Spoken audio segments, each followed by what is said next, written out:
um evento conjunto da Fundação Fernando Henrique Cardoso e da Fundação Amazônia Sustentável. Então, primeiro começo agradecendo a parceria com a FAS. Eu serei breve, porque as razões de realizar este seminário, esse webinar agora, são óbvias. A importância do tema é mais óbvia ainda. Então, eu passo diretamente à apresentação dos palestrantes que estarão aqui conosco nesta hora e meia. Começo pelo Mário Mantovani, que é presidente da Fundação Florestal do Governo do Estado de São Paulo, geógrafo, especialista em recursos hídricos e ambientalista de longa data, não é mesmo, Mário? Ele é fundador e diretor de Relações Institucionais da Associação Nacional de Municípios em Meio Ambiente, trabalhou na Fundação SOS Mata Atlântica por mais de 30 anos, é quase uma associação imediata, falou em Mário, falou em SOS Mata Atlântica, e atuou também no Núcleo União Pro-Tietê como diretor, além de uma passagem pela Secretaria do Meio Ambiente do Governo Paulista. Conosco aqui também hoje a Marina Caetano, ela é articuladora sênior do Diálogo Político no Instituto Talanoa e Chancellor Fellow da Fundação Humboldt.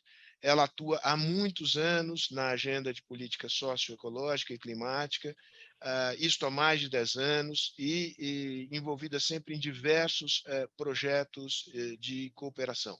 Trabalhou como coordenadora de projetos de descentralização e sustentabilidade da Fundação Konrad Adenauer no Brasil, tem mestrado em desenvolvimento sustentável, MBA em estudos ambientais e é bacharel em relações internacionais.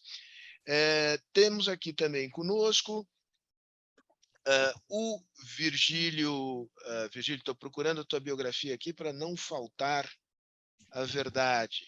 Aqui 2 segundinhos, que eu estou fazendo um scroll aqui da minha tela.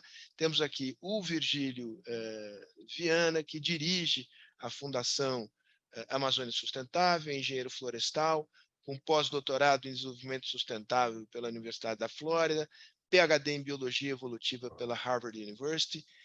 Como já disse, ele é o superintendente da FAS, professor associado da Fundação Dom Cabral e membro da Pontifícia Academia de Ciências Sociais do Vaticano.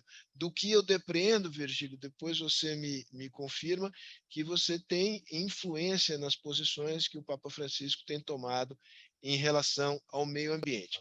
Ainda não se juntou a nós, porque tem alguns problemas de conexão que ele está procurando resolver, o Toya Manchineri, que é uma liderança histórica dos índios, sobretudo na região, no estado do Acre, e desde agosto de 2022 é o coordenador da Confederação, da Coordenação de Indígena da Amazônia Brasileira.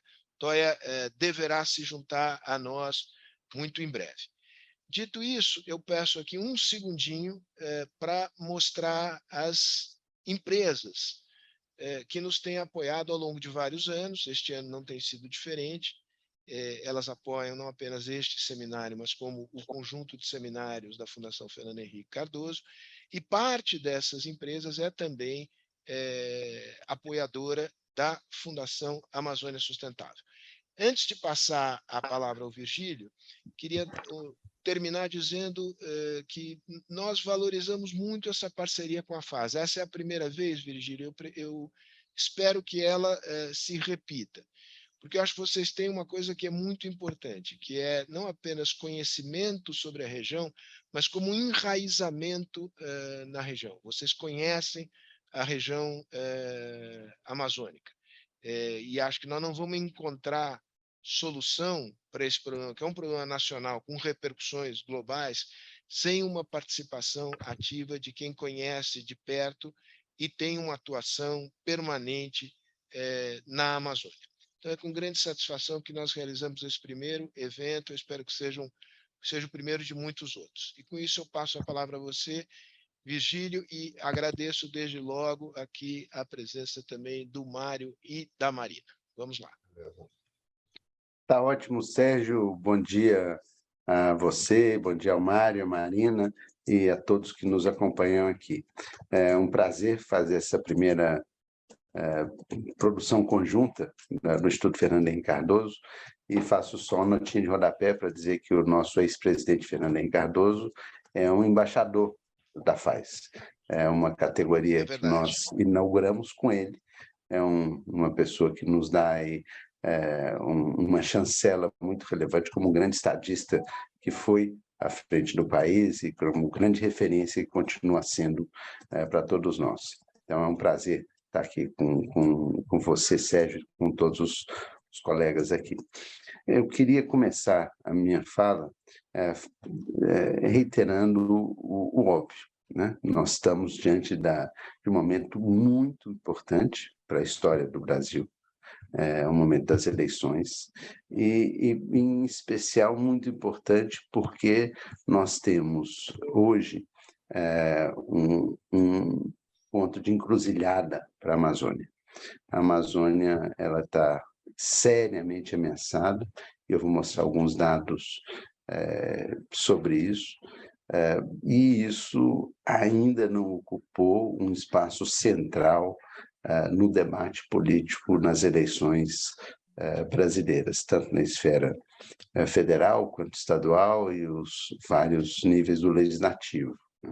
Então, esse evento é um evento importante, a gente está na semana que antecede a eleição presidencial e o segundo turno de vários estados, e, a meu ver, nós devemos dar mais atenção a isso. E a maneira que nós vamos enriquecer esse debate de hoje está baseada numa pesquisa de opinião que foi feita pela FAES, com apoio do IX, e que eu vou apresentar aqui alguns resultados. E eu queria, nessa fase introdutória, salientar que nós estamos diante de uma emergência climática global, e a Amazônia é extremamente relevante para o futuro do planeta. E, além disso, ela é extremamente relevante para o futuro do Brasil. É essencial, né, reiterar que os rios voadores, que são jatos de baixa altitude que trazem a umidade da Amazônia, isso é relevante e estratégico para a produção agropecuária brasileira, que depende de chuva. Sem chuva não temos agricultura, nem pecuária, etc.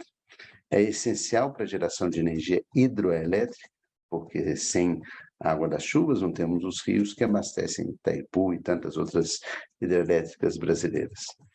E é essencial também para abastecer os reservatórios, que servem de fonte de água para as cidades. Ou seja, a Amazônia, por diversas razões, mas eu só enfatizaria essas três aqui, ela é essencial para o nosso futuro. Eu tenho dito ao longo dos anos que queimar a Amazônia é burrice, do ponto de vista da estratégia de país do Brasil. Nós não podemos queimar o maior patrimônio nacional. E por causa disso, né, desse fato de nós sermos a última geração que, de alguma forma, pode salvar a Amazônia, a FAES, em conjunto com um ecossistema grande de instituições, lançou um movimento chamado Eu Voto na Amazônia Viva. O desafio principal é ver como pensa a sociedade e esse pensamento alavancar uma visão de como podemos mudar a trajetória de desenvolvimento para uma situação atual baseada na economia do desmatamento para uma trajetória desejada, que seria baseada na economia verde, na economia capaz de não só proteger a floresta, quanto reduzir as desigualdades sociais.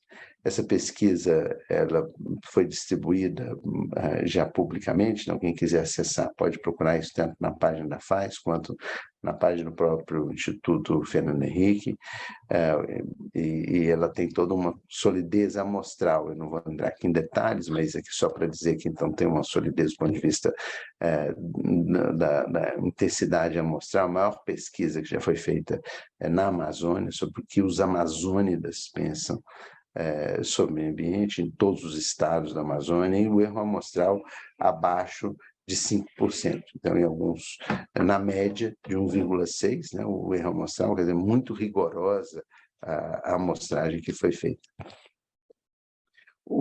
Aí eu já entro nos resultados, entre quais são os principais assuntos mais importantes, na opinião dos respondentes aqui. De 0 a 10, qual que é a importância? O mais importante para os amazônidas, e volto a dizer, essa é uma pesquisa feita nos estados da Amazônia brasileira, é saúde, né? E depois educação. Né? E meio ambiente está em 6º lugar. E o que reflete algo relevante, quer dizer, nas eleições o centro do debate acaba ficando nesses temas iniciais aqui, né, que é o saúde, educação, depois corrupção, segurança, emprego e renda, e depois o meio ambiente.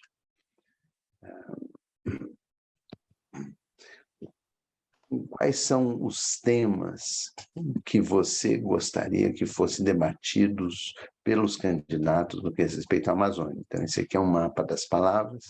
Então, os eleitores da Amazônia colocam no centro da preocupação combate ao desmatamento, diminuição das queimadas, garimpos, preservação da floresta e desenvolvimento sustentável. Esses são os temas principais. Se nós perguntarmos se a Amazônia está bem representada politicamente nos níveis regional e nacional, isso varia. Eu chamo a atenção para o rosa, que eles não estão representados em nenhum dos níveis. Então, os quilombolas, 54% dos quilombolas, 49% das mulheres acreditam que a Amazônia não está representada politicamente nos níveis nacional e regional, os temas da Amazônia. Né? A outra pergunta que foi feita é se a Amazônia recebe a devida importância nos debates políticos. 56% da população diz que não recebe a devida atenção. Isso varia de acordo com faixa etária, de acordo com nível de renda e etc., que eu não vou entrar em todos os detalhes, mas principalmente entre os jovens é que essa é a percepção mais clara, ou seja, dos que estão entre 16 a 24 anos e 25 a 34 anos, né? Que a gente tem uma percepção de que a Amazônia não recebe a devida atenção. Aí nós fizemos algumas afirmativas e perguntamos às pessoas se elas concordam totalmente ou não. E aí talvez aí a questão do calor, né? A Amazônia é uma região quente, então o tema de floresta e qualidade de vida é algo que 91% das pessoas concordam. Existe uma relação positiva entre ter floresta em pé e a qualidade de vida, basicamente pela sombra das árvores, pelo bem-estar que as árvores geram, os pássaros, enfim, tem um pouco mais do que só sombra, né? Tem um canto dos pássaros que é algo importante, a redução da poluição do ar, etc. A conservação da floresta gera qualidade de vida para o Brasil como um todo, 78% concordam com isso. O garimpo, que é um dos grandes problemas da região, está relacionado com a poluição por mercúrio das águas, que contamina os peixes, e isso é compreendido como verdadeiro por 82,9% das pessoas. E as queimadas impactam negativamente a saúde. 83% concordam com isso. Então, esses temas, garimpo, queimadas e a relação deles com a saúde humana é algo que nós precisamos explorar mais. E a sociedade já reconhece isso. pergunta sobre o que é a principal fonte de informação das pessoas, em primeiro lugar, a televisão, 44%. Depois tem a internet, vários espaços de internet. Sobre a veracidade das informações vinculadas, das notícias vinculadas. Apenas 24% acreditam que as notícias são totalmente verdadeiras. Então, a gente está num universo muito dominado pelas fake news. Muitas vezes pessoas me perguntam, é verdade que está tendo mesmo desmatamento na Amazônia? Porque muitas vezes existe uma propagação da ideia de que o satélite não funciona, de que essas imagens não são corretas, né? Uma percepção sobre os povos indígenas, se eles estão bem representados nos meios tradicionais de comunicação ou não. E a maioria, 33%, diz que de jeito nenhum, né? Ou o maior segmento é isso, e só 22% e 15%, ou seja, 37% acreditam que sim, e o restante acreditam que não, né? Então, a realidade dos povos indígenas é muito pouco veiculada na percepção das pessoas.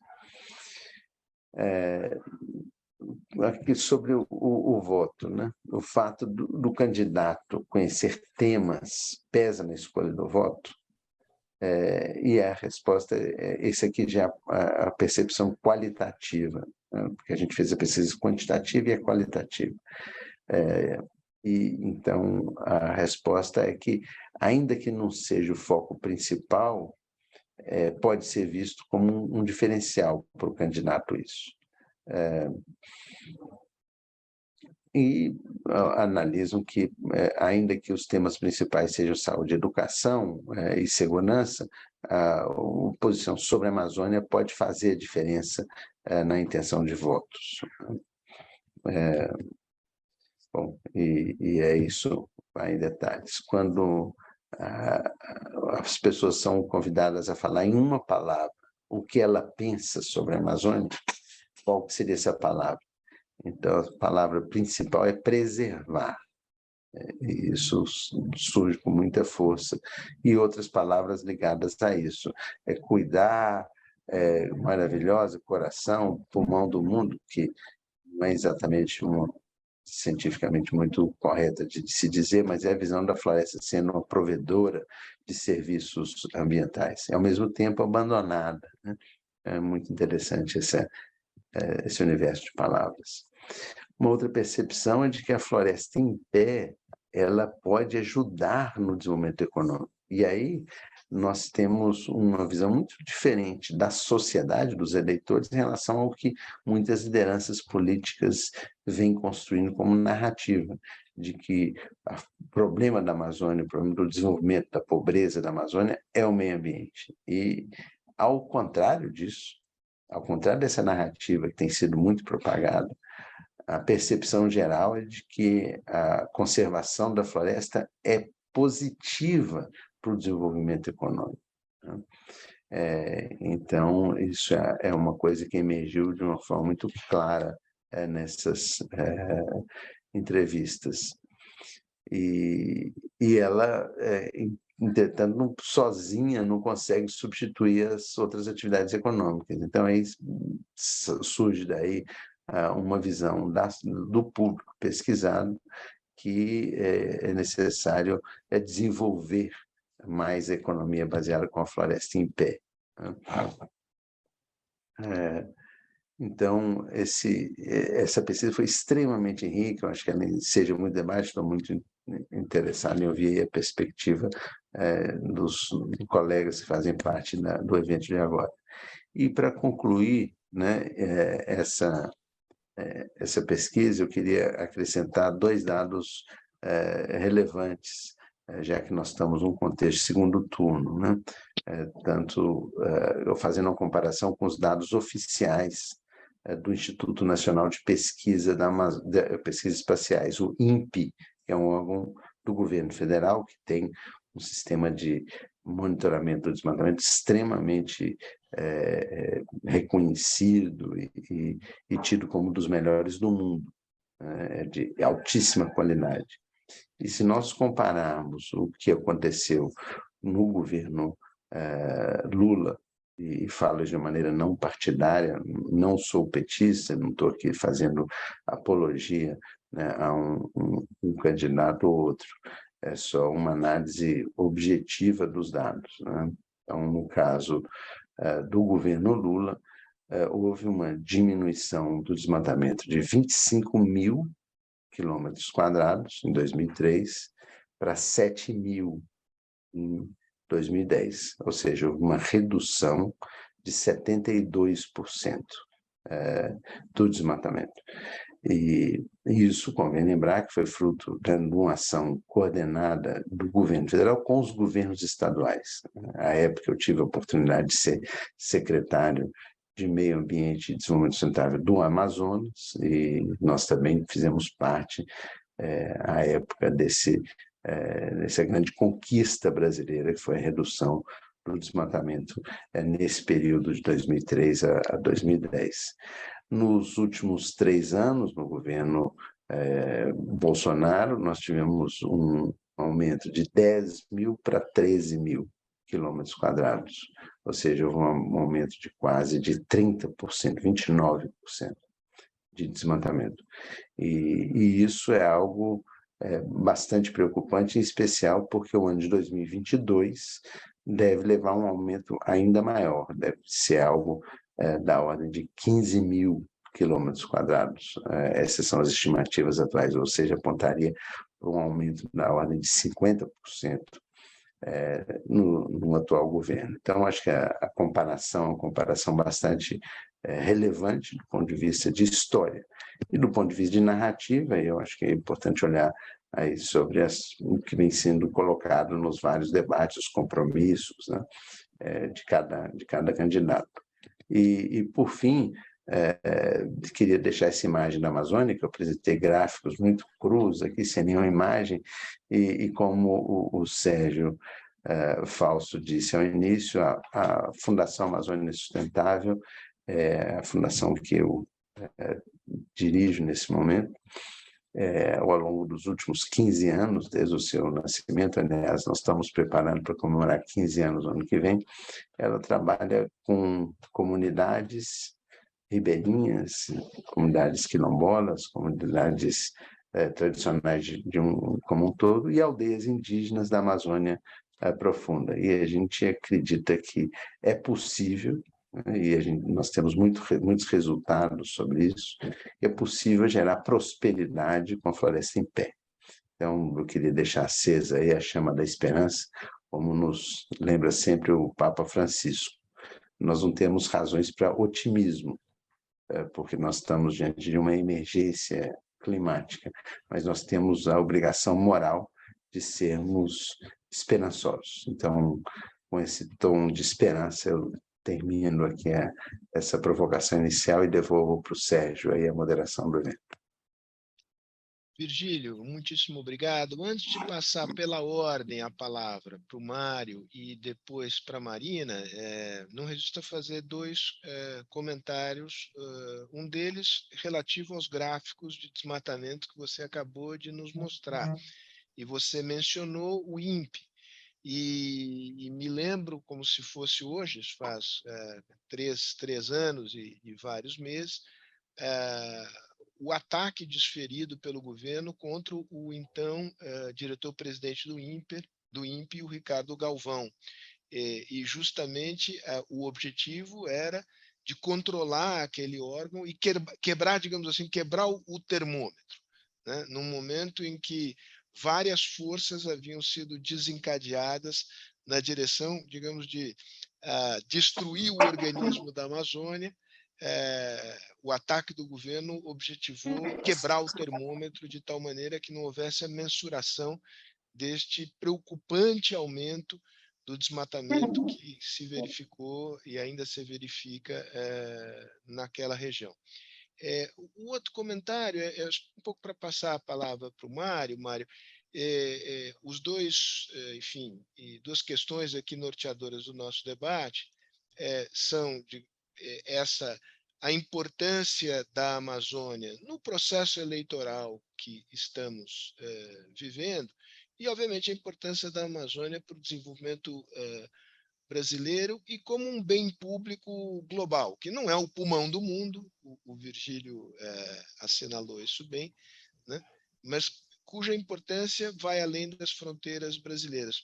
Mas uma coisa que me passou pela cabeça, acho que é um enorme desafio, você tem uma militância longa no meio ambiente, é como será possível articular, de um lado, essa preocupação mais terra a terra, por assim dizer, do eleitor médio, com os temas de saúde, educação, segurança, com a Amazônia, né? Eu acho que os caminhos nós sabemos, a importância da saúde para a segurança também. A Amazônia está sendo tomada pelo crime organizado, isso tem repercussões nas cidades da região. Então, eu acho que uma das funções que a gente poderia desempenhar coletivamente é ajudar a amarrar essas duas coisas de tal maneira a que essa preocupação que se expressa na excelente pesquisa que vocês fizeram se traduza, digamos, na escolha de representantes que possam, de fato, atender a essas expectativas. Mas, Mário, já falei muito, a palavra é tua. Ô, Sérgio, primeiro agradecer, né, de a gente estar de novo juntos. Eu, quando estava na SOS Mata Atlântica, tínhamos Fernando Henrique como nosso aconselhador, nosso fundador também, naquele momento, nos anos 80, quando, com o governo Montoro, com as organizações que estavam no processo da redemocratização, fazem um movimento daquela história, estão tirando o verde da nossa terra. E olha como é que o tempo passa, a gente está vendo exatamente isso acontecendo agora em outro bioma, né? Mas uma coisa que me marca demais agora no resultado dessas eleições, Sérgio, que me preocupou muito, foi ver que no arco do desmatamento, esse que o Virgílio estava apontando como um dos grandes problemas, foi onde nós tivemos a eleição forte do governo que se associou ao desmatamento e ao crime ambiental, na exploração de madeira, no garimpo, tudo. Então, quase que um DNA do crime está colocado onde nós tivemos a ação criminosa do governo, quando não tem mais multas, criou a falsa impressão de que está valendo tudo. Isso foi um impacto muito negativo, inclusive essa bancada que deve assumir agora, pelo que a gente está fazendo, pelas avaliações, vem um pouco manchada por isso. E até tivemos umas questões. Eu coordeno a Frente Parlamentar Ambientalista, aliás, a única frente parlamentar que tem sociedade civil e parlamentares juntos lá no Congresso Nacional, e dos mais de 247 deputados que atuam com a gente, aqui uma coisa interessante. Diferente, por exemplo, de uma bancada ruralista que é focada nos temas, por exemplo, como aplicar esses 320 bilhões do crédito agrícola, 12 bilhões em veneno, né? Áreas, recursos muito grandes para estar fazendo ainda o desmatamento, mesmo dizendo que não precisa desmatar mais nada, mas a gente vê a expansão, principalmente da pecuária, pressionando muito a Amazônia. Então, esse segmento que veio, né, dentro, por exemplo, da Frente Parlamentar Ambientalista, se pegar no caso do Amazonas, os 5 deputados que são federais, dentro daquela lógica que o Virgílio mostrou que teria importância, que não representam a Amazônia, fica evidente. Nós percebemos ali, nenhum deles votaram os temas ambientais durante esses 4 anos. Os 5 parlamentares da Amazônia, inclusive um muito próximo a gente. Mas aí tem um ponto importante que a gente tem que ver, Sérgio, e o Virgílio falou, quando aponta ali saúde como um principal problema, que as pessoas não relacionam a saúde à questão do meio ambiente. Então, nós vamos ver, na Amazônia, 70% das doenças que estão nos hospitais são de origem hídrica, falta de saneamento, lixo jogado em todos os lugares, os vetores de contaminação, aí todos os tipos de vetores. Então, isso impacta muito, de uma forma muito grande, né, na percepção das pessoas de quererem saúde, mas não se relaciona com os temas ambientais. Então, a gente fala, no geral, dos grandes temas da importância da Amazônia, mas naqueles que são os básicos, nós não temos esse entendimento. Trabalhar os rios da Amazônia, por exemplo, aí onde tem essa população de quase 30 milhões de pessoas, nós não temos sequer os comitês de bacia. Tá? A FAS ajudou a criar o primeiro comitê de bacia da Amazônia, no Rio Tarumã, e ainda a gente tem 2. E você tem um processo tão importante com os rios da Amazônia que não são considerados, muito menos, talvez, a questão dos rios voadores. A gente está pensando, nessa legislatura, trabalhar a inclusão dos rios voadores como uma coisa de política pública. Isso tem que ser reconhecido. Senão fica parecendo que é papo de ambientalista, conversa de quem está viajando nas ideias. Não, isso é uma coisa real. O Vigílio mostrou o que acontece com as hidrelétricas no Sul-Sudeste, o que acontece com a agricultura, né, no Mato Grosso e também no Paraná, Santa Catarina, depende dessa água. Então, a gente vai estar vendo alguns pontos que são interessantes. Eu fiz análise aqui dos deputados que são da Frente Parlamentar Ambientalista, desses 247 deputados, 24 deles votaram contra a Amazônia, fortemente. Né? E nós tivemos uma coisa impressionante, desses, só 9 foram reeleitos. Isso daqueles que são contra a Amazônia. Né? Então, nós perdemos aí, nesses que são contra, 24.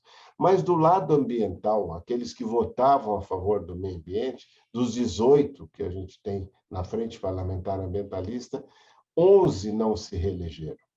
Ou seja, no Acre, Rondônia, Roraima, Mato Grosso, né, um pouco do Maranhão, nós tivemos uma verdadeira destruição desses que tinham os temas ambientais como prioridade. E aqui, para dizer da importância de a gente ter uma bancada ruralista, eu que trabalhei nesses 25 anos dentro do Congresso Nacional, fazendo a frente parlamentar em Brasília, e também agora trabalhamos uma frente com os estados. Na Mata Atlântica, os 17 estados conseguimos fazer com que tivesse essas frentes parlamentares e um índice muito bom de aceitação.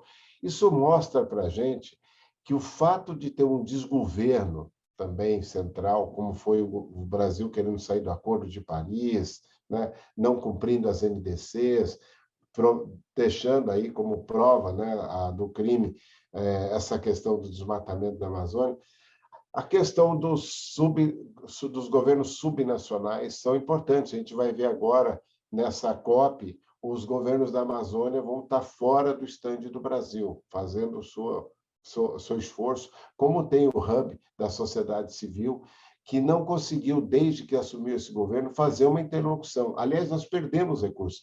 Os grandes recursos que estavam para a Amazônia, do Fundo Amazônia, estão parados, porque os doadores não reconhecem esse governo como aquele que tem uma preocupação com a Amazônia. Nós estamos falando de 3 bilhões que podiam estar sendo usados agora numa fiscalização muito melhor, numa forma de trabalhar muito melhor. E não vimos os parlamentares buscando isso. Pelo contrário, eu ainda não tenho esse estudo, mas a gente precisava avaliar, por exemplo, o caso das emendas secretas.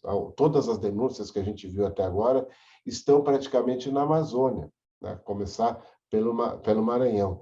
Então, no uso errado desses recursos. E, lógico, que o fundo para eleições, o fundo eleitoral, garantiu também muito desses que vieram aí. Mas eu estou colocando isso para a gente ver que nós temos desafios importantes. Por exemplo, ter essas frentes estaduais também na Amazônia, para ter um espaço para que a sociedade civil possa se aproximar daqueles que representam em Brasília e não fazem a lição de casa com relação à Amazônia. E uma outra coisa que talvez um esforço que a gente vai estar fazendo como Fundação Amazônia Sustentável, Sérgio, é ter uma lei para a Amazônia. Na Constituição está lá que é Patrimônio Nacional Amazônia, Mata Atlântica, Pantanal. Deixamos de fora, naquela reconstrução de 88, o Cerrado, a Caatinga. Não vamos conseguir uma PEC para incluir o Cerrado, porque o setor desse agronegócio atrasado, não deixa sequer avançar esse debate sobre a PEC do Cerrado, mas com a Amazônia, eu acho que devido a essa emergência climática, esse tema, como mostrou muito bem a pesquisa, ser um tema importante, talvez seja uma forma de trabalhar, como a gente fez com a Lei da Mata Atlântica, que mostrou que era efetivo você ter uma lei especial. Não dá para ter esse código florestal escrito pelos ruralistas como um código geral. Não é o mesmo caso do Rio Grande do Sul e da Amazônia. A Amazônia não é o mesmo rio, não dá para você falar de APP na área de preservação permanente da mesma forma que você fala na Mata Atlântica ou no Cerrado.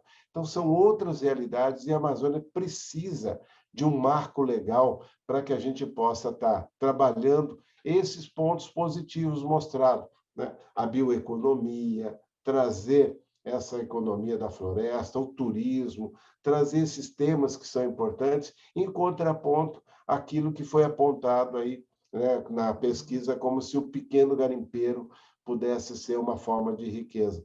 Não tem um pequeno garimpeiro. Uma máquina daquelas que estão na floresta custa milhões. Uma draga no rio custa milhões.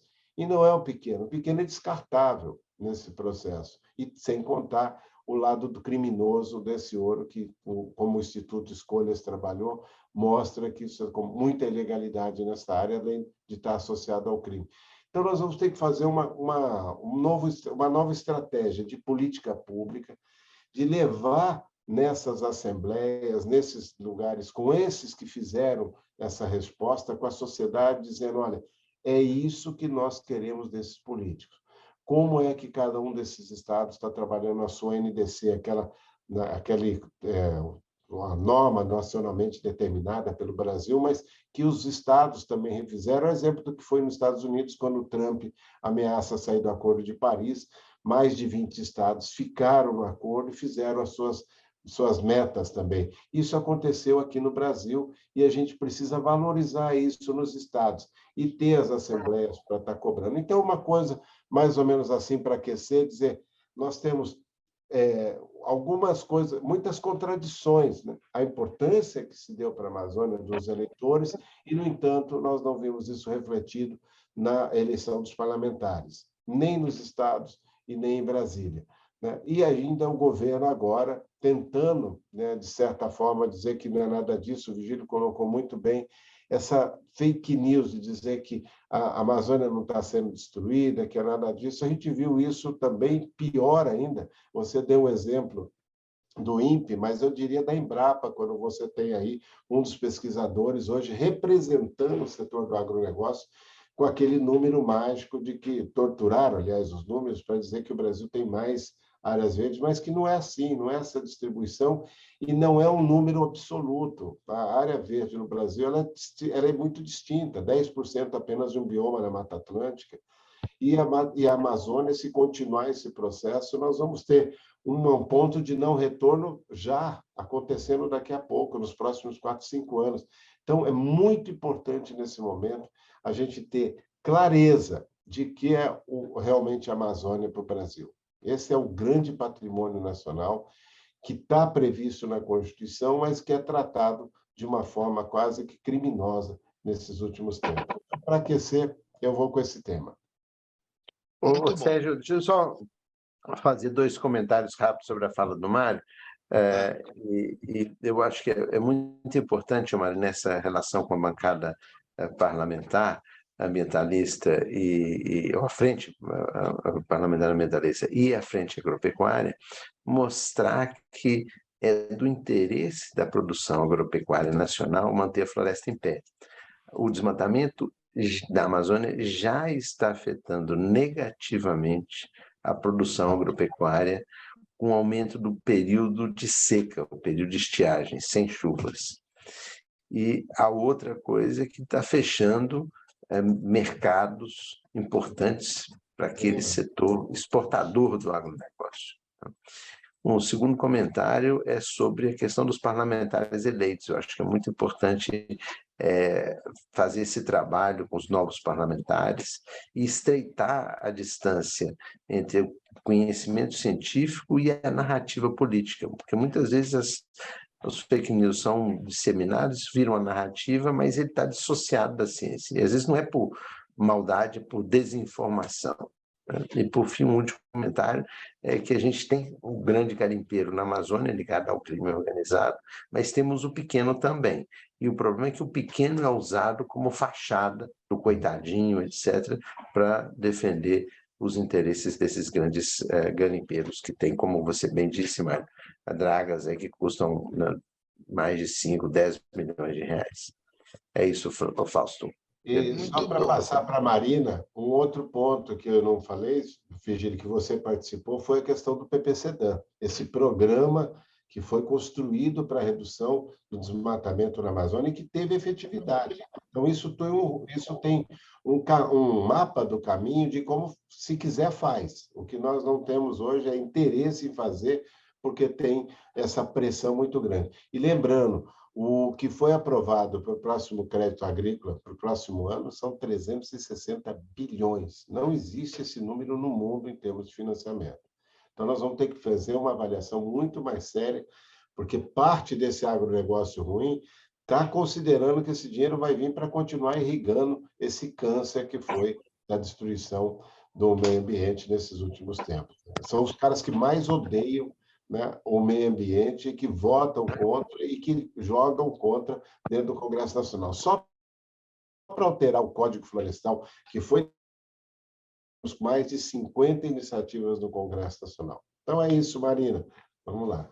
Marina, eu vou te passar a palavra, já não era sem tempo, né? Mas só mencionar que tem muitas perguntas e perguntas muito interessantes que já nos chegaram. Eu queria deixar aí no radar do Virgílio e do Mário algumas delas.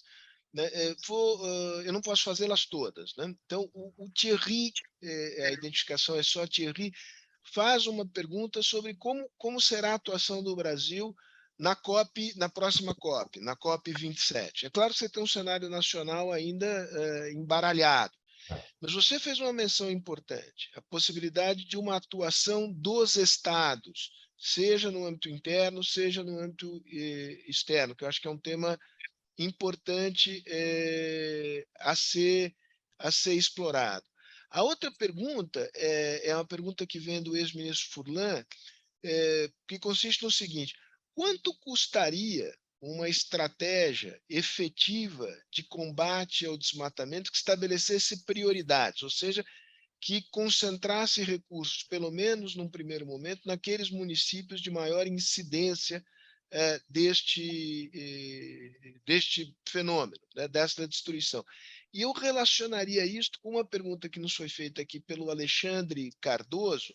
Ele fez várias considerações interessantes aqui, eu vou selecionar uma questão, que é a capacidade que o Brasil tem de tomar conta da Amazônia sozinho, né? Qual seria a importância da ajuda internacional e em que termos ela poderia se dar para ser compatível com a soberania nacional.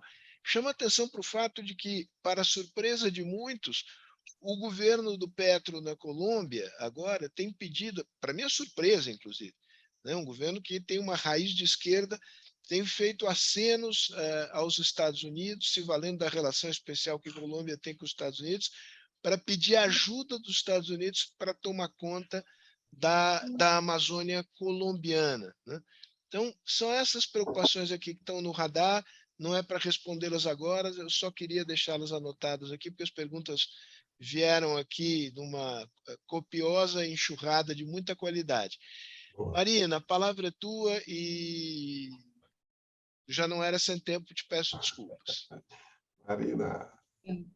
Olá, pessoal, sem problemas. Primeiro, agradecer, né, ter sido convidada para esse debate super importante. E eu acho que não é coincidência que tem outros debates acontecendo ao mesmo tempo que o nosso em relação às soluções para a Amazônia. Agradecer muitíssimo a instituição FHC e a FAES, são organizações que eu admiro e acompanho há bastante tempo. E, bom, acho que foi muito propício eu ter falado, acho que os organizadores fizeram tiveram uma boa ideia de me colocar depois do Virgílio e do Mário, porque muitas das coisas que eu ia trazer, eles já trouxeram, então a gente pode fazer um debate ainda mais focado. Então, acho que primeiro, falar rapidamente, eu sou articuladora sênior do Diálogo Político do Instituto Talanoa, que é um think tank brasileiro que olha para a política climática, que faz análise de política climática, Então, a gente tem como esse objetivo, né, focar nesse avanço das políticas públicas que possam responder à emergência climática através de um debate qualificado. E, claramente, o tema da Amazônia é um tema que a gente vem encontrando bastante e tem trabalhado muito nos últimos anos. E, rapidamente, né, essa ideia de Amazônia no centro do mundo, né, o Virgílio e o Mário já falaram muito bem sobre isso. A gente não está falando da importância da Amazônia somente para o Brasil, somente para a América do Sul. O Sérgio falou de cruzar fronteiras e cruza. É uma preocupação, eu estou recém-chegada da Alemanha e não se fala de outra coisa. E é impressionante como o nível de debate lá em relação à preocupação com o que vai acontecer se os números de desmatamento continuarem subindo nos próximos anos. Então, a Amazônia está no centro do mundo pela sua importância, por ser essa fábrica de chuvas, é uma expressão que eu aprendi recentemente com a Luciana Gatti, do INPE, que eu gosto bastante, ligada, Virgílio, aos rios voadores. Então, ela é extremamente importante. E eu acho uma pena também que esse debate não está sendo feito dessa forma, especialmente pensando na nossa proteção, na proteção da nossa agricultura, em relação à seca e à falta de chuva, mas também em relação às nossas exportações. Eu acho que a gente não está debatendo isso, em especial debater o desenvolvimento das pessoas que estão no centro do mundo. Então, rapidamente, falando sobre o que a gente tem feito no Instituto Talanoa, nós temos uma ferramenta, um programa que se chama Política por Inteiro, que acompanha, né, em tempo crítico, as mudanças anunciadas ou realizadas pelo Executivo Federal, bem como os seus efeitos. E eu estou trazendo isso, porque eu acho que para a gente falar do futuro da Amazônia, a gente precisa entender um pouco desse passado recente, do que aconteceu nos últimos anos, de um panorama bem breve. Então, dentro desse Política por Inteiro, a gente faz essa visão geral da política ambiental e climática do Brasil, o que está acontecendo, e a gente, obviamente, tem bastante foco na Amazônia. Então, a gente lançou, em 2020, na verdade, né, o Amazônia por Inteiro, que foi um panorama, né, de 2 anos, então uma análise, né, das políticas públicas federais entre 2019 e 2020, e nós temos dentro do Política por Inteiro também um foco na Amazônia, que aí já é um monitoramento desses sinais relevantes do que tem acontecido relacionado à mudança do clima nos estados da Amazônia Legal. Então, rapidamente, o que a gente encontrou nessa publicação foram muitos atos, né, infralegais da administração pública federal, e todas com impactos relevantes na Amazônia. A gente sabe muito bem em relação às extinções de departamento, mudança de vinculação de órgãos, extinção de colegiados importantes, isso tudo relacionado ao enfraquecimento dessa governança na região amazônica, e claramente a gente chegou a essa conclusão de que os critérios para essas tomadas de decisão e para todas essas mudanças que aconteceram entre 2019 e 2020 foram critérios políticos e não frutos de discussão técnicas, mesmo a gente tem agências, nós temos pesquisadores fantásticos que já fazem um trabalho e que já conseguiram, inclusive, né, reduzir o desmatamento no passado. E dentro do Foco Amazônia, rapidamente, eu acho que essa é uma imagem em relação ao arco do desmatamento e como as cidades que mais desmatam votaram no primeiro turno. Acho que é uma imagem, não essa exatamente, acho que é uma imagem do Rodolfo Salmo, que é um pesquisador, e ela rodou as redes sociais em relação, tinha até marcando, né? Vocês podem ver o desmatamento aumenta entre 2019 e 2021 nos pontinhos marrons e uma concentração de uma votação, né, no governo Bolsonaro, nesses pontos em que houve maior nível de desmatamento. Então, isso é uma das análises que a gente fez, essa foi a 10ª desse ano. A gente tem uma análise mais geral, que são as análises mensais de política, que saem, que saem, obviamente, todo mês, e a gente resolveu fazer, já tem 10 edições dessa do Foco Amazônia. Então, um resumo, né, desses atos, nós já conhecemos, mas só para trazer, essa ineficácia no comando e controle, para coibir essas ilegalidades, ausência de investimento em pesquisa e inovação, e essas políticas de Amazônia, para a Amazônia que se basearam na militarização, nas famosas GLOs, né, na garantia da lei e da ordem, e essas portarias da Força Nacional de Segurança Pública. E agora a gente quer falar do futuro, né, depois de trazer esse breve relato do que aconteceu nesses últimos 4 anos. Então, a gente está pensando em recomendações para o governo federal, e eu acho que aqui é importante dizer, né, a gente já apresentou esses planos de 10 pontos para a descarbonização do Brasil, e a gente sabe que tem outras organizações que estão também colocando ideias, né, do que poderia ser feito com o governo federal, e nós temos conversado com muitas delas, né, nós fazemos parte, por exemplo, do Observatório do Clima, nós acompanhamos o trabalho da concertação, então acho que é muito importante que a sociedade civil está alinhada com essas possibilidades, com essas recomendações para o governo federal, mesmo que muitas delas têm perspectivas diferentes. Então, a gente organizou isso, a gente lançou esse plano agora em setembro, então são esses 10 pontos, dentro, né, de um programa que a gente tem chamado Clima e Desenvolvimento, que são as visões para o Brasil 2030, e nesses 10 pontos é muito interessante de perceber que, de alguma forma, direto ou indiretamente, todos eles passam por uma perspectiva de desenvolvimento para a Amazônia. Eu vou apresentar no próximo slide, né, o principal ponto, né, que é um novo plano de controle do desmatamento, com as ações que a gente indica, mas, sem dúvida, todos eles, se a gente pensa, né, nas exportações livres de desmatamento, a gente está falando no novo... o novo Supply Chain Act, né, que vai começar na Alemanha a partir do ano que vem, nas relações Mercosul-União Europeia, que demandam uma melhoria nas salvaguardas ambientais do Brasil e nessa perspectiva de produtos livres de desmatamento. Quando a gente fala de reestruturação e fortalecimento de órgãos ambientais, a gente está falando de uma perspectiva principalmente a partir do IBAMA e do ICMBio, que perderam parte de sua força nesses últimos anos, que não conseguiram o IBAMA não conseguiu nem utilizar metade, acho que foi metade do orçamento, mais ou menos, esse ano, aplicação de multas. Então, acho que a gente tem toda essa... É muito interessante perceber que a descarbonização do Brasil passa muito pela Amazônia. E aí, dentro dessas ações, o ponto 3, que é o que a gente queria trazer para vocês, do que precisa ser feito, né? Então, esse novo plano de prevenção, o Mário mencionou o PPCDAN, no qual o Virgílio acompanhou, então a gente precisa de um novo PPCDAN, né? Um plano de controle desse desmatamento e, obviamente, que coloque, que entenda os novos desafios, né? O PPCDAN aconteceu num outro momento do Brasil. Então, a gente precisa, né, fazer um pacto federativo, investir em fiscalização remota, utilizar e integrar os sistemas de dados públicos independentes. Então, a gente tem o INPE, que é uma organização que já produz dados, a gente tem outras organizações. Então, a gente tem o que é preciso, a gente precisa se organizar e reforçar os órgãos de fiscalização com servidores qualificados.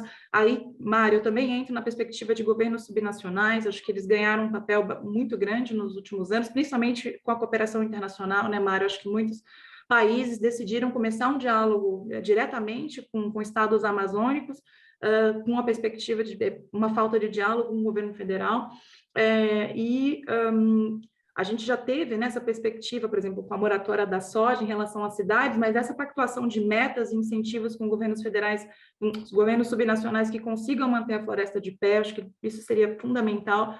Programas de revegetação de áreas desmatadas, a gente não precisa só reduzir o desmatamento, mas a gente precisa também reflorestar. E os impactos que a gente espera com isso, um aumento do PIB, né, da região, taxas maiores que o resto do país, uma redução do Gini, o que é o Gini, né, o coeficiente de concentração de renda em toda a região, e uma redução da criminalidade, que também foi citada tanto pelo Mário quanto pelo Virgílio, né, e desmantelamento desses grupos criminosos. E, por final, outros pontos que eu acho que a gente pode considerar a partir de 2023, né, como eu falei, esse plano de prevenção e controle do desmatamento, mas metas e incentivos econômicos para a manutenção da floresta de pé, restauração e revegetação, investimento em pesquisa e inovação, né, a Amazônia 4.0, né, então, que está em debate, a gente precisa avançar com isso. Infelizmente, o Brasil está num caminho contrário, né, de tirar investimentos de educação e pesquisa nos últimos anos, a gente precisa ter uma retomada, a integração tecnológica da região e uma retomada, né, do Fundo Amazônia, como o Mário Mantovani bem falou, temos 3 bilhões parados no Fundo Amazônia, um pensamento de como que a gente pode aperfeiçoar o que já, né, foi feito, fazer uma análise do que foi feito no passado e pensar para frente, e novos diálogos com a cooperação internacional, e a partir desses diálogos também com governos subnacionais. Aí eu queria finalizar com uma frase que não vai nem na linha pessimista nem otimista, mas eu gosto de chamar de um realismo esperançoso, do Darcy Ribeiro, que é tem um tão nítido Brasil que pode ser, que há de ser, que me dói o Brasil que é. E eu não acho essa frase pessimista, que eu acho que é na dor que a gente precisa encontrar o Brasil que há de ser e a Amazônia que há de ser. Muito obrigada, gente. Show. Que coisa. Bom que mulher é muito sintética, eu acho ótimo. É isso, acabou. Nós aguardamos ainda, mas acho que a essa altura, com esperanças cada vez menores, que o Toya Manchineri se junte a nós. Então, digamos, vamos continuando aqui, nós 4, vocês aí jogando e eu, de vez em quando, tocando a bola aqui. Eu tinha lançado aquelas várias perguntas, Virgílio sempre emenda, mas só uma coisa que me passou ouvindo a excelente exposição da Marina e, digamos, de alguma maneira, contrastando as ambições com as possibilidades dadas pela composição do Congresso, né? Ainda que a 30 de outubro tenha um final feliz, o fato é que os interesses anti-Amazônia têm uma predominância, ou pelo menos uma presença forte no Congresso. Então, eu sugeriria que, a bola para você depois, Maria, fazer um exercício do seguinte tipo, ok, quais são os gols contras que a gente não pode, os gols contra que a gente não pode tomar de jeito nenhum, né? E quais são aquelas 2 ou 3 bolas que estão ali perto da área que a gente tem que chutar em gol, porque evidentemente o programa máximo não será possível no intervalo de 4 anos, né? Virgílio. Olha, ótimas perguntas e ótima intervenção da Marina. Começo fazendo só um brevíssimo comentário sobre os dados que a Marina colocou. E essa sobreposição das altas taxas de desmatamento com votos a favor do Bolsonaro, elas são explicáveis, porque são os locais onde a economia está se beneficiando a curto prazo com o crime. Então, como o governo tem dado um sinal verde para o crime organizado relacionado à extração ilegal de madeira, a garimpo ilegal de madeira e a grilagem de terras públicas, também feita de forma ilegal, essa economia do desmatamento gera um conjunto de interesses que apoia o atual governo federal. E também alguns governos estaduais, né? Importante a gente lembrar também que teve a eleição de vários governadores estaduais muito alinhados com essa agenda da destruição da Amazônia. Sobre as perguntas, Sérgio, que você colocou, foram ótimas perguntas.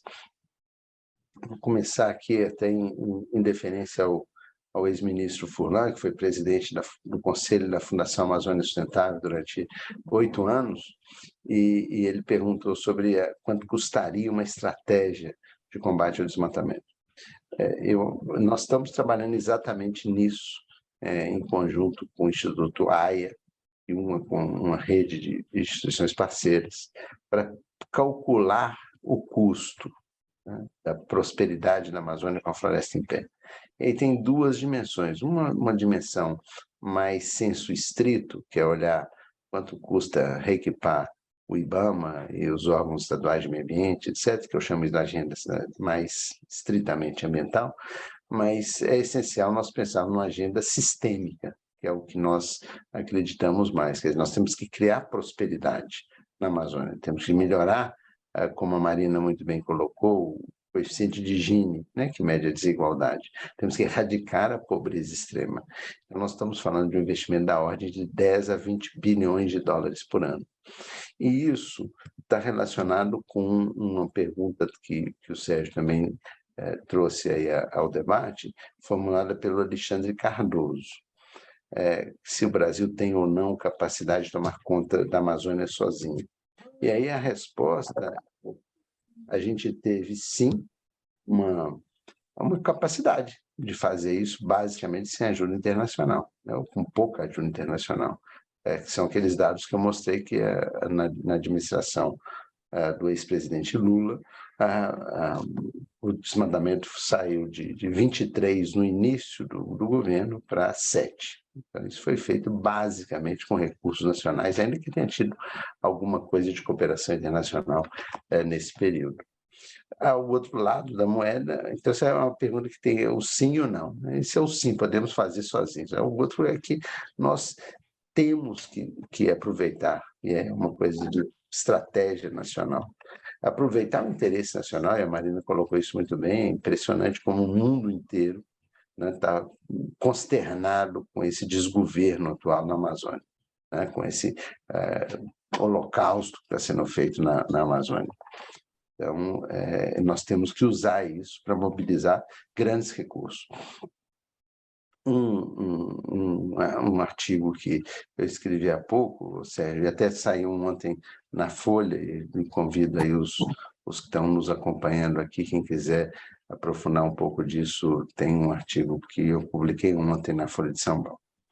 Mas eu acredito que o Brasil tenha a oportunidade de mobilizar grandes recursos nacionais e internacionais a favor da Amazônia. Nacionais, eu acho que a filantropia brasileira privada ela tem que se envolver mais com a Amazônia, e ela está dando sinais de que está querendo caminhar mais nessa direção. E a filantropia internacional e os governos internacionais devem também ser mobilizados para isso, e estão ávidos por uma oportunidade. O ex-ministro Celso Amorim, recentemente, nos últimos dias, aventou uma proposta que ele, segundo ele estaria levando, estaria já sendo articulada pelo presidente Lula, de fazer uma grande conferência internacional sobre o futuro da Amazônia, chamando aí não só os países da região, como países desenvolvidos que são amigos da Amazônia. Historicamente, tem a Alemanha, né, que é o país que sempre esteve mais presente na Amazônia, nos últimos anos a Noruega, e depois a França, a Grã-Bretanha, os Estados Unidos, enfim, outros países que, em menor escala, contribuíram, mas são parceiros que podem contribuir, o Japão também, e a própria China. Eu acredito em alguns países que têm um papel muito relevante para o futuro da Amazônia, e isso foi aventado, isso aparentemente está na pauta. E eu acredito muito, e aí volta a pergunta do Furlan, que a gente consiga mobilizar recursos dessa ordem de grandeza, mobilizar todas as instituições internacionais, o Banco Mundial, o Banco Americano, e todas as outras instituições nacionais e internacionais, como o BNDES, etc., para um grande programa de financiamento da prosperidade da Amazônia. E eu acho que a questão não é combater o desmatamento apenas, né? É alavancar uma economia verde inclusiva, uma economia com a floresta em pé, inclusiva, preservando a Zona Franca de Manaus, que tem um papel extremamente importante, muitas vezes mal compreendido em outras partes do Brasil. Então, eu acredito que essa mobilização de grandes recursos é muito importante. Eu vejo que o Toia se entrou... juntou a nós. Então, Toia, queria saudar a presença do Toia. Virgílio, se você quiser, faça a recepção. Salve, Toia, tudo bem, meu amigo? Estamos aqui já como diz no popular na Amazônia, do meio para o fim, mas é ótimo que você entrou. Eu estava dizendo para o pessoal que sempre é difícil a situação de lideranças indígenas que, de um lado, estão correndo do perigo, né, que é ser uma liderança indígena hoje na Amazônia, você como coordenador-geral da COIAB, e, por outro, também as dificuldades de logística. Então, acho que a gente pode passar a palavra, né, Sérgio, para o Toia, para o Toia fazer suas considerações. O tema principal aqui é eleição, e a gente mostrou alguns dados de desmatamento, como o desmatamento tem aumentado, como tem aumentado a violência contra os povos indígenas e outros guardiões da floresta, e queríamos te ouvir sobre a sua perspectiva em nome da COIAB e das instituições indígenas que você representa.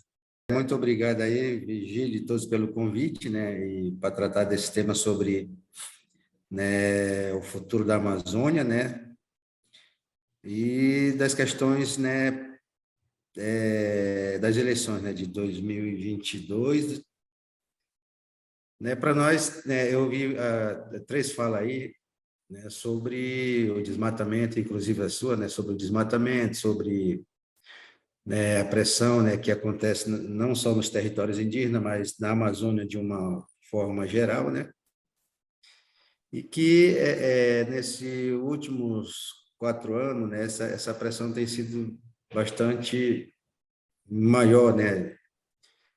E aí a gente vê que, como é de conhecimento de todos nós, que é a falta realmente do Estado, né, com programas efetivos, né, que possam alcançar, né, os territórios indígenas, né, as unidades de conservação, né, e aquelas terras que ainda não foram destinadas, né?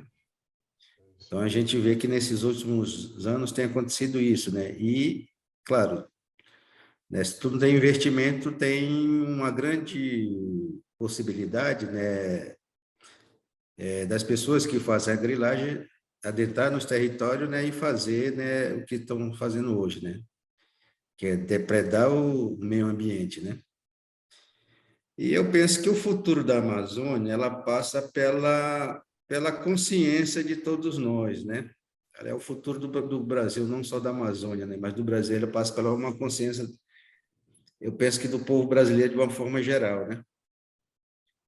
porque a gente vê que, e se tratando especificamente da Amazônia, né, nós temos muitos, talvez os países vizinhos, a Europa, os Estados Unidos, conhecem mais a Amazônia do que nós mesmos brasileiros, né? Então, também passa o futuro passa pela essa questão da gente ter as nossas riquezas e os biomas como uma riqueza nossa, uma riqueza do povo brasileiro, dos povos indígenas, dos povos da floresta, né? E que podem ser utilizadas, né, para o bem comum de todos nós, né? Claro que respeitando as regras, né, e que nós temos realmente também tenhamos leis, né, que possam, né, coibir os ilícitos, né? Que me perguntaram uma vez, realmente os índios são contra, né, o desenvolvimento, né, do país, né, da Amazônia? Eu falei, não, os índios não são contra, mas também não são a favor, né, porque nós temos que ter programas pensados para a Amazônia, né? Programas que incluam realmente a sabedoria, o conhecimento, né, das pessoas que aqui vivem, né? Que eu acho que a gente trabalhando dessa forma, nós podemos estar trabalhando, né, as riquezas, né, o país usufruindo das riquezas, né, que aqui tem, né? Respeitando, claro, né, as potencialidades, né, e os biomas onde estão essas riquezas, né? Eu acho que está faltando muito, né, é isso, né? E eu tiro um exemplo do Acre, né? Quando foram feitos o zoneamento ecológico, econômico e social, né? Para ver a aptidão realmente, né, de que o Estado tinha, né, para fazer o seu chamado desenvolvimento. Então, penso que nós temos que olhar para a Amazônia dessa forma também, né? Respeitando, né, o conhecimento, incorporando esses conhecimentos nesses programas, né? Para que a gente possa realmente ter a floresta em pé, como, vamos dizer, para ter somente a floresta em pé, não, claro, ela regula um bocado de situações, né? Ela pode até não ser o pulmão do mundo, mas eu acho que 60% ela pode, podemos dizer assim, né? E que é um patrimônio que deve ser preservado com toda a sua riqueza, né?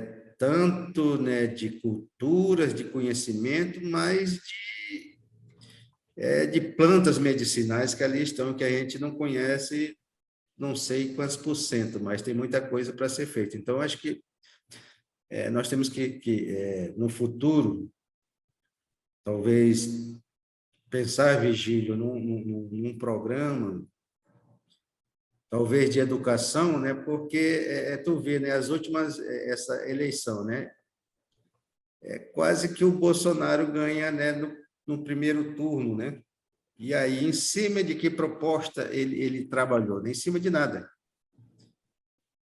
Né? Então, nós precisamos também pensar no desenvolvimento, mas pensar numa educação onde nós possamos estar transformando os nossos parentes, o caboclo amazônico, em uma pessoa que possam ser dono do seu destino, né? Que, caso contrário, nós vamos estar replicando somente, né, o que já vem sendo, aliás, vai continuar sendo o voto eleitor vai continuar sendo uma grande festa, né? Sem poucas pessoas conscientes e a maioria do nosso povo sem nenhum conhecimento, né? Eu falo não só povos indígenas, né, mas toda a Amazônia, vamos dizer assim, né? Sem nenhum conhecimento do que vale realmente o dia do voto e o que o nosso representante representa no Congresso, né? Que podem fortalecer nós como povos ou fortalecer, vamos dizer, outras atividades, né, que vão destruir o meio ambiente, vão destruir nossa identidade cultural enquanto povos indígenas, enquanto povos amazônicos, né? Então, penso que também passa por isso, Vigílio, né? Não só a questão financeira, mas também essa questão, por exemplo, da conscientização, de criar novos caboclos, vamos dizer assim, e indígenas, com um pensamento entendendo o mundo global, né? Não só o mundo dele ali, né? Do rio dele, né? Fazer com que ele entenda que todas as políticas que os Estados Unidos ou a Europa ela constrói, ela pode influenciar no rio dele. Mesmo que ele nunca saia de lá e venha em Manaus, nem nunca ele saia de lá e vá em Rio Branco, mas a coisa vai influenciar, né? Então, penso que, indo muito direto no assunto, nós temos um grande desafio, que é trabalhar essas políticas públicas, né? Para que possamos realmente tanto respeitar, né, o direito dos povos indígenas, dos quilombolas, dos extrativistas, dos ribeirinhos, como de todo o povo da Amazônia, né?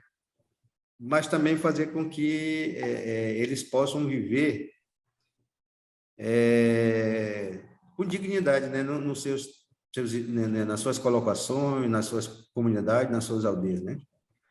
Acessando, né, as políticas públicas, né? Então, acho que esse é um grande desafio para nós, enquanto lideranças, né, pesquisadores, né, que olham para a Amazônia e que vivem na Amazônia, né? E eu penso que a eleição do Lula também não dizendo que o Lula é o melhor, mas nos dá uma oportunidade para a gente reconstruir tudo que nós construímos no passado, né? Eu acho que é isso que é importante para nós nesse momento tão especial que estamos passando enquanto povo brasileiro, que são as eleições, né? Se der o contrário, gente, eu vejo que nós vamos ter muitas mortes, mais ainda do que já existe hoje. Nós vamos ter uma Amazônia depredada, né? E com o Congresso que foi eleito, né? Nós vamos estar perdidos, como diz aqui, no mato sem cachorro, né? Então, é necessário, né, que a gente realmente unifique nossos esforços, né, para reconstruir tudo isso que foi destruído, né, do povo brasileiro, do povo indígena, principalmente, né? Por exemplo, agora nós temos no orçamento, né, 2023, Bolsonaro corta 95%, quase 95% dos recursos da saúde, né? Ou seja, né, nós vamos começar como nós começamos, vamos dizer, no primeiro governo do Lula com relação à saúde indígena, né? Então, nós voltamos 18 anos atrás, 20 anos atrás, né? Então, nós temos tudo isso aí, gente. E fico grato pelo convite, né? E muito importante esse debate, né? Nós temos muitas propostas boas aí, por exemplo, de programas estruturantes, né? Que deve ser construído, né? Em conjunto. Obrigado aí. Toia, te agradeço muito. Valeu a pena te esperar para te ouvir. E a partir da tua fala, eu queria puxar dois fios aqui. Um para o Virgílio e o outro para Mário e Marina. Né? Para o Virgílio é o seguinte: o Edson Carlos fez aqui uma pergunta, na verdade, ele faz uma constatação de que há interesses de investidores institucionais e de privados e filântropos internacionais de investimento na Amazônia, na área digamos, de desenvolvimento com base na biodiversidade, gerando fármacos e produtos nessa área.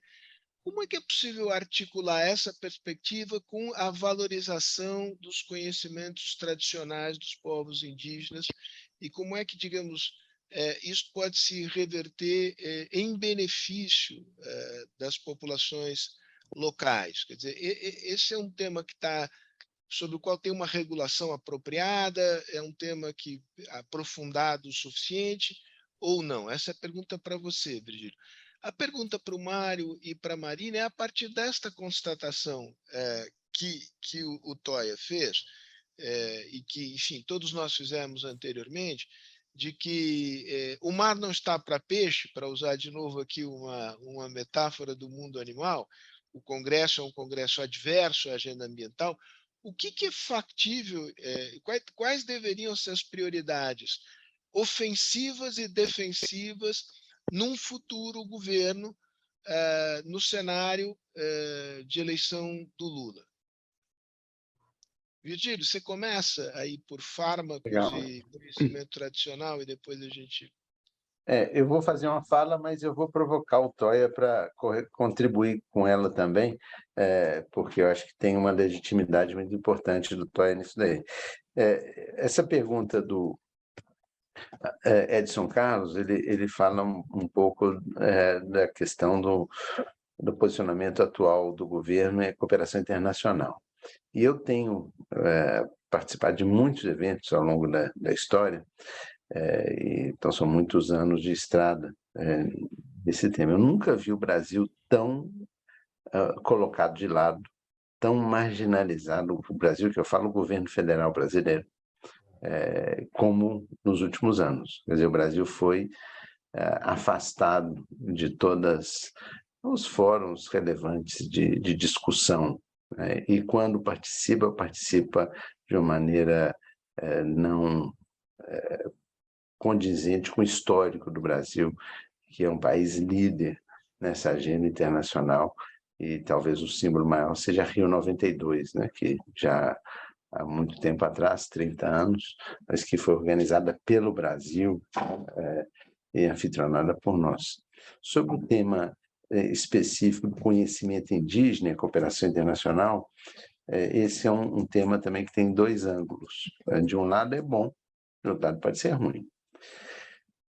Se é feito um fármaco, um produto farmacêutico, o conhecimento tradicional sobre uma planta, e isso vira uma molécula que é sintetizada, essa molécula pode ser sintetizada aqui, ou na China, ou no Japão. E muitas vezes é isso que acontece, e os povos indígenas não recebem nada por esse conhecimento tradicional associado.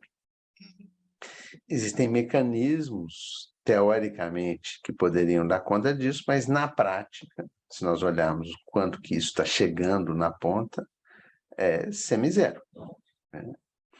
E tem um outro olhar para o potencial da biodiversidade amazônica nessa questão dos fármacos, que é o que eu defendo, que é usar mais produtos in natura, produtos brutos, ou seja, o óleo de andiroba, o óleo da castanha da Amazônia, e etc, etc. O unha de gato, o bacaba, o buriti, tudo isso, de maneira que os povos indígenas possam ter um papel central na produção de biomassa, de produto in natura, que pode ser depois transformado em alguma outra coisa, mas a matéria-prima ser o produto natural. Porque aí não é o conhecimento, desta forma, ele vai gerar um benefício para os povos indígenas e populações tradicionais. Ao passo que, se for só no caminho da biomolécula, essa molécula, se não houver um sistema de controle muito eficiente, aí os riscos são grandes, porque se a pessoa identifica uma molécula, duas moléculas, e faz um pequeno ajuste nessa molécula, e fala, não, o que está funcionando é o ajuste da molécula, a molécula é minha. Então tem toda uma discussão muito complicada nesse tema, que eu acredito que a gente não deva pular de uma maneira cega no carrossel da alta tecnologia. Eu acho que a tecnologia pode ser, mas ela não é o principal caminho. O principal caminho é usar os produtos que saem das aldeias, né? Eu olho para a Amazônia como um lugar onde, na minha visão de prosperidade, as aldeias indígenas e comunidades tradicionais deviam ser fornecedoras de barcos e barcos desses produtos todos, do buriti, da abacaba, do açaí, do etc, etc. E não deixar o seu conhecimento virar uma molécula sintetizada em qualquer país do mundo. Toia, qual que é a sua visão? Bom, Vigílio, tem uma situação, né, que a gente vem debatendo sobre a questão dos conhecimentos dos povos indígenas, né? E uma das questões é que alguns conhecimentos nós temos que dar para a gente, tipo, socializar, né? Compartilhar, vamos dizer, esse conhecimento com outros, né? E tem outros tipos de conhecimento, que é mais nessa área que tu está colocando, que essa gente também deixa de uma próxima geração, né? Para debater isso enquanto nós tenhamos nossos biólogos, nossos pesquisadores formados, né, para trabalhar essa questão como um dono do processo, vamos dizer assim, né? E, claro, ou a gente muda a lei do Brasil, né? Que eu acho que é um dos caminhos, né? Para que todos os conhecimentos, a partir da primeira molécula, seja do povo onde foi acessado e também do país, né? Porque pertence a um território maior também, né? Mas penso também que nós temos outros produtos, né, em termos dos povos indígenas, não só com relação à própria medicina, né? Ou com relação a produtos, vamos dizer, o abacate, o açaí, né, o cupuaçu. Mas podemos também trabalhar outras questões, como, por exemplo, como a questão do cacau nativo, né? O cacau nativo, né, a gente pode trabalhar porque aí também tu trabalha por período, né, que ele está lá e outro período tu faz uma outra atividade também para a gente também não nos tornar, vamos dizer, apenas produtores, né, para o grande mercado, né? Mas eu acho que utilizar esses espaços, né, de tempos, né, para que a gente possa utilizar esses produtos, né, e aí levar para a nossa comunidade. Uma outra situação também é a questão da própria cultura, né, como né, muitos povos indígenas já vêm trabalhando. Por exemplo, o Yawanawá trabalha muito com a cultura, o povo Runicuim também trabalha muito com a cultura, né, que podem estar trazendo. Mas é necessário, né, uma política pública para atender, né, esse mercado, né, que hoje, por exemplo, nós temos uma política de cultura que ela não é muito específica para os povos indígenas, ela é geralzona, né? Então, é necessário a gente construir políticas públicas, né, para a Amazônia, pensando nesses povos que ali vivem, né? Pensando nos povos indígenas, nos extrativistas, na galera que mora na cidade, nas periferias, né? Para que a gente não traga para a Amazônia muitos enlatados, vamos dizer assim, né? Como é sempre feito, né? E o modo da gente, vamos dizer, trabalhar com o próximo governo, nós pensamos enquanto povos indígenas, é a retomada da conversa, né? Porque no atual governo nós não tivemos nenhum espaço de conversa de debate, né? de conversação, mas pelo contrário, foi tirar todos, né? E aí construir políticas públicas, por exemplo, que realmente seja voltado para a nossa realidade, como é a questão da própria PNGAT, né? Que é a Política Nacional de Gestão Ambiental em Terras Indígenas, né? Que foi construída a várias mãos, né? Com a participação massiva dos povos indígenas, né? Dos parceiros nossos de ONGs ambientalistas e do próprio governo, né? Então, acho que dessa forma nós podemos estar trabalhando essas políticas que vá realmente de encontro o anseio, né, e que vai dar certo, né? Dentro do território, porque isso que é o importante, né? Então, essa é que nós pensamos em voltar a dialogar com com o atual, com o próximo governo, né? E, claro, as mobilizações continuarão, né? Mesmo no próprio governo, no próprio governo Lula, né? Porque a gente vota nele é que vamos ficar de braços abertos, né? Com questões que a gente sabe que né, é uma composição de partidos, né? E nem todo mundo pensa igual, né? Então, como a gente também não pensa, como o povo indígena também não pensa igual. Uns querem fazer, por exemplo, mineração em terras indígenas, né? Outros não, né? E aí a mineração, quanto o ouro dá lucro para o atravessador, né? Dá lucro para quem está comprando no final lá, né? Mas para os povos indígenas só traz a destruição, e para os municípios que também não fica nada, né? Em termos de próprio investimento, em termos de renda, não fica nada, fica só apenas destruição, né? Ok? Joia, brigadíssimo. Vigílio, nós estamos aqui com uma questão de tempo. Temos mais assim uns 5 minutinhos, já nos acréscimos aqui da partida. E se você me permite achar uma boa ideia, acho que a gente podia tentar arrematar aqui essa excelente conversa com aquela discussão, digamos, de quais são os gols que podemos marcar e os gols que devemos evitar de tomar nos próximos 4 anos, dada a realidade com que nos defrontamos no Congresso, mas partindo da premissa otimista, talvez realista, de que o próximo governo seja o governo do presidente Lula e, portanto, mais favorável ao avanço da agenda socioambiental. Se você achar uma boa ideia, eu passaria a palavra. Vamos inverter agora. Começa a Marina aí, que está de espectadora já há bastante tempo, depois o Mário arremataria. Oi, Sérgio. Bom, então, eu acho que tem uma perspectiva de retomada, né, que acho que eu trouxe um pouco na minha fala, que eu acho que tem muita coisa, mas tem coisas que podem ser feitas e retomadas de uma perspectiva, e aí, um pouco mais tradicional, né, de controle de redução do desmatamento. Eu acho que comando e controle é algo que se consegue fazer, mesmo com um Congresso, acho que não depende necessariamente do Congresso.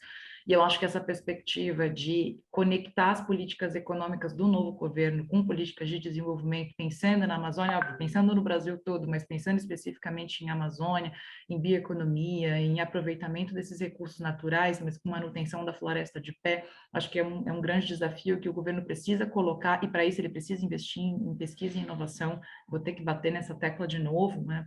Mas é fundamental para que a gente consiga tirar do papel as boas ideias.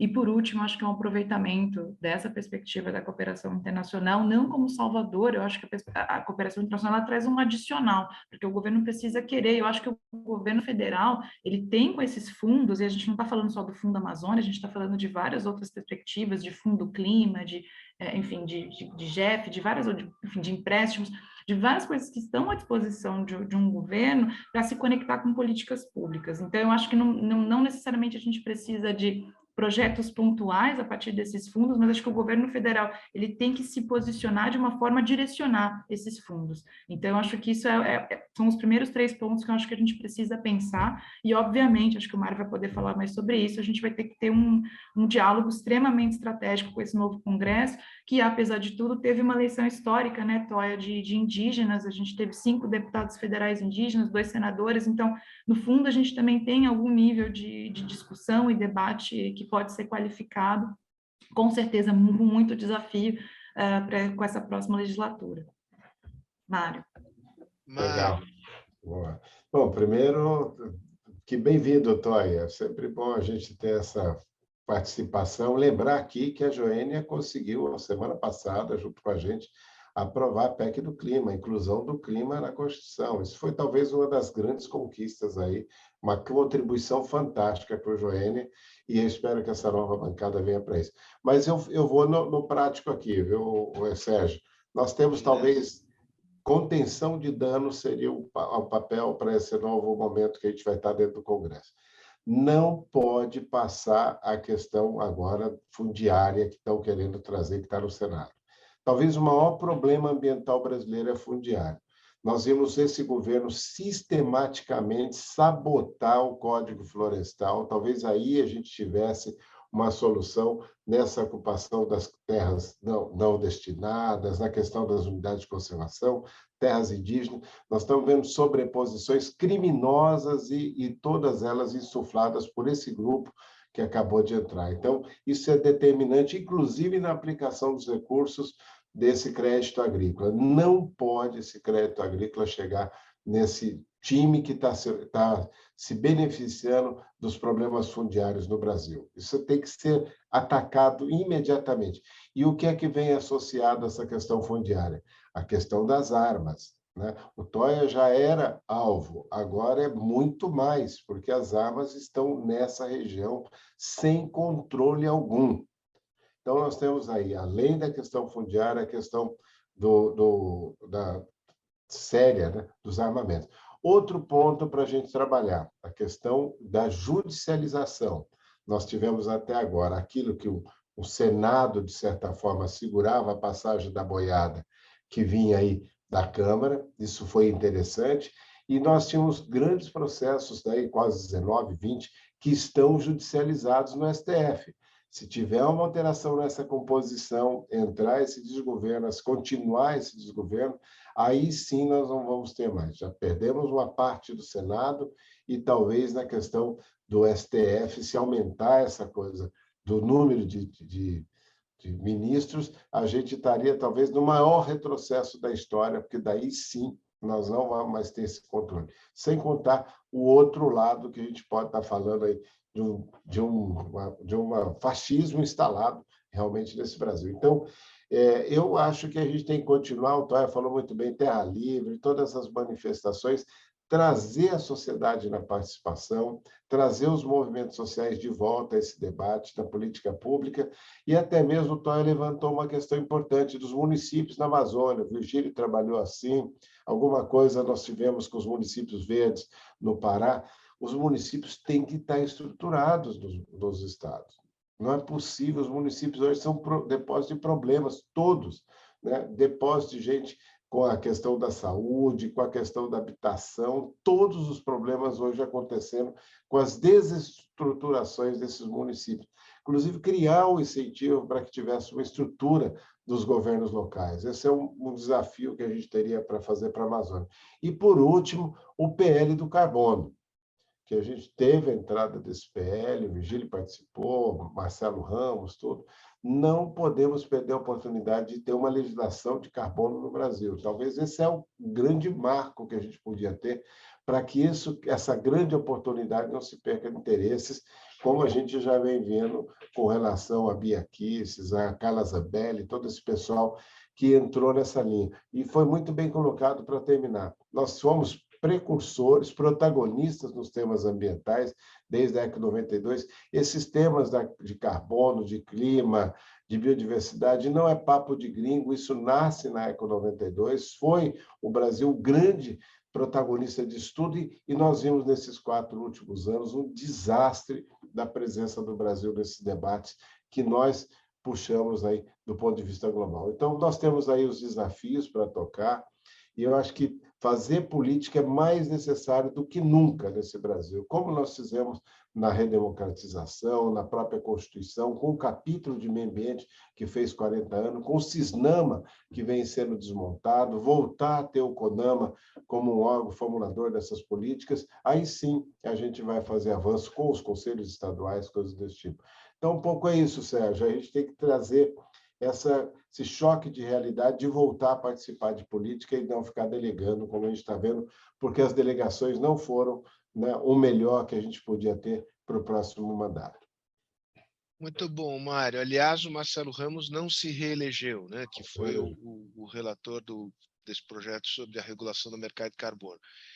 Virgílio, a mim aqui só cabe agradecer imensamente aqui a participação do Mário Mantovani, da Fundação Florestal de São Paulo, e a Marina Caetano, do Instituto Talanoa, e ao Toia, que é quem dirige a coordenação das organizações indígenas do Amazônia. E agradecer a você, Virgílio, pela parceria aqui com a FAS. Mas você termina a nossa conversa aqui. Você põe o ponto final e fique livre para fazer também as suas considerações finais. Muitíssimo obrigado, Sérgio, e eu acho que foi uma bela estreia dessa parceria entre o Instituto Fernando Henrique e a FAS. Vamos repetir isso. Eu estou acompanhando aqui pelo chat. Uma coisa muito interessante, que surgiu a ideia de um grupo já aqui, e um bom seminário é isso, que desemboca em coisas que podem dar consequência, né? Eu acho que essa ideia de um grupo voltado para esse tema indígena, e eu acho que é muito interessante a oportunidade pelo fato do Toia estar começando um mandato novo na COEAB, a FAS ter terminado recentemente com a liderança da Rosa dos Anjos, que é uma liderança indígena que trabalha à frente do nosso programa indígena, um planejamento estratégico já feito, muito alinhado com muitas das preocupações que foram colocadas aqui no chat, que eu acho que foi muito interessante, Sérgio. A gente teve um chat muito rico aqui, eu procurei interagir um pouquinho. Então, acho que vale até copiar, eu pedi para o pessoal dar uma copiada nos e-mails, montar esse grupo, a Giovana, que coordena o programa de políticas públicas da FAS, pode fazer um follow-up nisso daqui, a gente, enfim, compartilhar informações. Eu acho que o Talanoa, que está aqui com a Marina, né, é um parceiro natural, o Mário, que é polivalente e onipresente, está sempre aí nos nossos universos. Então, vamos tocar para frente, foi ótimo, e vamos esperar que esse seminário tenha contribuído de alguma forma para amadurecer o posicionamento daqueles que nos acompanham sobre a eleição de domingo. Acho que a Amazônia está em jogo, ela tem um papel muito importante para o nosso futuro, e essa eleição vai ser muito importante para o futuro da Amazônia. E a maior prova que o tema se nacionalizou é que a FAS é dirigida por um indisfarçável mineiro, né, Virgílio? Pois é, eu sou natural de Belo Horizonte, mas com muito orgulho também compartilho o título de cidadão amazonense. Opa. Eu moro em Manaus há 20 anos e há pouco tempo atrás recebi o título de cidadão amazonense, então eu comi, ou seja, um peixe que se chama jaraqui, e está cientificamente provado que quem come jaraqui não sai mais daqui. Então, é tão bom assim, é? É um espetáculo. Aliás, vamos fazer um seminário do Instituto conosco lá em Manaus. E aí a gente pode fazer uma coisa híbrida. Tá aí você marcado. come jaraqui, quem sabe você não sai mais daqui. Eu saio, mas volto. Legal, gente. Tá, joia, valeu, um abraço. Olha, Marina, obrigado, Fala, Toia. Marina. Tchau, Virgílio. Abraço grande. Tá.